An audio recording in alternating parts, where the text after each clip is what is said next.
Donc là, la première chose que je peux te dire sur ton modèle, c'est juste au niveau de ton organisation générale. Faudrait être... Enfin, je vais te montrer comment être un peu plus rigoureux. Et pourquoi ça? C'est parce que par exemple, si on fait une petite analyse, j'ai pas vérifié tes chargements, rien du tout. Mais si on fait une petite analyse et puis qu'après on va regarder dans ta note de calcul, ben on va se rendre compte, tu vois, que les points ou les pièces, elles sont pas forcément définies. Donc c'est pourquoi je reviens dans le modèle et déjà je vais les nommer. Donc tu vois, je vais là-dessus, clac, je fais pièces et je vais commencer par mes poteaux, clac, poteau 1, poteau 2, comme ça je sais, dans ma note de calcul ils vont apparaître comme ça. Ensuite mes jambes de force, un ici, un là,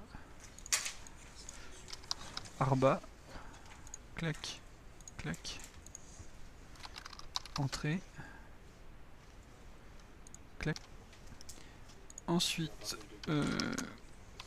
contrefiche, clac, clac, poinçon, clac, blocher, tac, tac. Je fais le tour, je crois que j'ai à peu près tout mis. Donc ça, voilà, ça c'est déjà bien. Ensuite, une fois que j'ai fait ça, et ben un truc qui est pas mal aussi à faire, c'est d'attribuer. Voilà, là si par exemple j'ai une couleur, c'est d'attribuer une couleur aux pièces, et surtout aux pièces qui sont identiques, en tout cas au moins la même section et la fonction. Donc là je vois bien que c'est marqué clic droit pour sélectionner une entité, mais aussi clic gauche pour affecter. Donc là je fais un clic gauche et j'ai affecté cette couleur. Maintenant je prends celle-ci, j'appuie sur Shift et je prends celle-ci. Et là je fais un hop, clic gauche ici, je prends celle-ci et celle-ci. Clic gauche là par exemple, les arbas, clic gauche là, l'entrée, clic gauche, le poinçon, clic gauche. Voilà, à quoi ça me sert ça? C'est que si par exemple je veux sélectionner une pièce, je peux le faire par couleur. Vous voyez, quand je survole, les couleurs elles sont mises en avant. Donc voilà, ça c'est juste au niveau de l'organisation du dessin.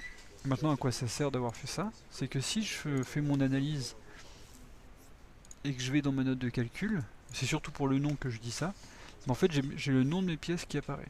Et l'avantage de ça, c'est que du coup je peux mieux moi reconnaître les pièces plutôt que de m'identifier par numéro. Donc je peux retravailler à partir de ça et c'est beaucoup plus clair, vous voyez, y compris dans la note de calcul ici.